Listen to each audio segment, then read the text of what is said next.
Hello, I am Jody Wolf. You're watching Expoz. Today, August 7, 2015.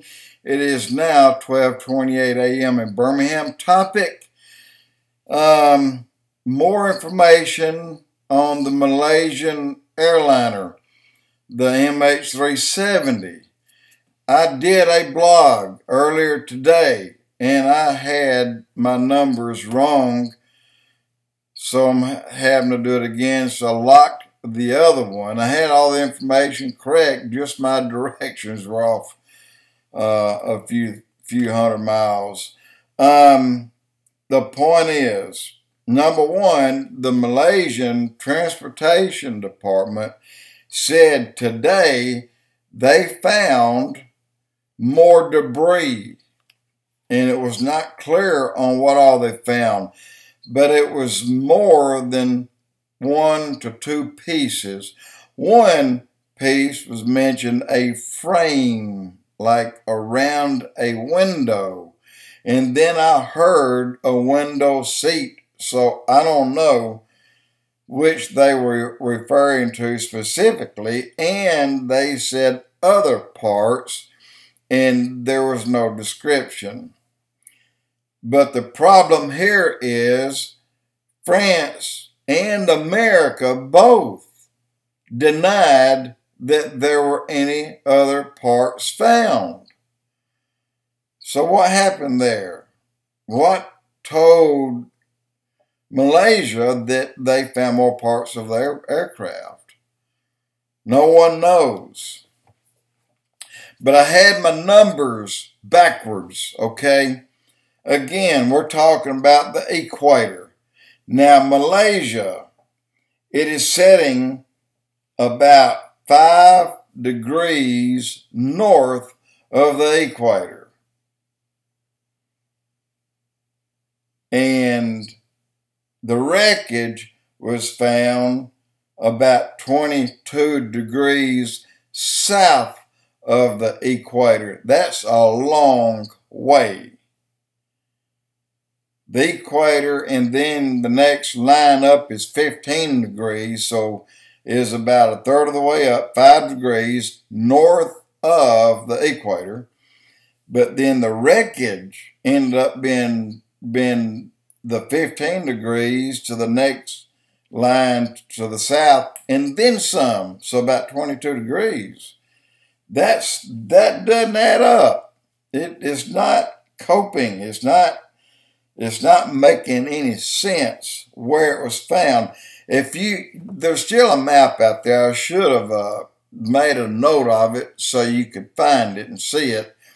But if you look for the equator on Google somewhere, on any search engine, and look for the winds, and it'll show you the winds. And of course, the winds dictate the wave action and the water movement. And everything that hits north of the equator has got to stay north of the equator. And except for special circumstances, I mean, there's always other circumstances that you could add in there. You know, water temperature, but it had to be really great. Not, way more than 3 or 4 degrees. And then if you look to the north of the equator, you see the same thing, but almost right opposite. You see a change in the direction of the water and change of the wind direction. The swirls more than anything else. Plus, a lot of storms are spun off of the equator. A lot of them that we get are spun off of the equator between South America and Africa. The biggest part of our hurricanes come from the southern tip of Africa, which is north of the equator. And then it spins out and hauls butt. It's drawn because you have warmer water on that side in the Atlantic. But anyway, I'm just redoing the blog and just bring those points to your mind that I just can't see any way where that aircraft, having taken off, going to China from Malaysia, and Malaysia is already 5 degrees north of the equator, so there's no reason in the world for the plane to turn around and fly south and then fly 1,000 miles to the west around the storm. There's no storm that large. And because, again, if the plane went down and it vectored around the storm, and the storm was a little bit northwest of Malaysia, so it would keep the crash debris on that side of the equator, that side. In fact, pretty much in that ocean that it went down in. But it was found, 3,000 miles way to the west over on Reunion Island. This is a French land over there. But anyway, I wanted to make that correction because what I had in the prior blog, I had the right information, but I had the north 22 degrees or south 22 degrees and north 5 degrees reversed, and didn't mean to. Sorry about that, but I still think there's something going on here. I just don't buy that plane went down. I don't buy that part was in the water for that 500 days. And I just don't. I'm sorry. It doesn't add up.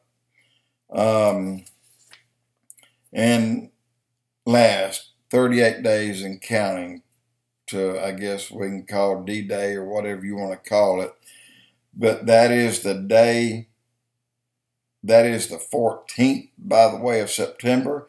The 13th, which is the Shemitah, ending on the 13th, but that's on a Sunday.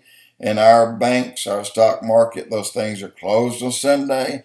But when they open up that Monday morning on the 14th, I think we'll wake up to a different America.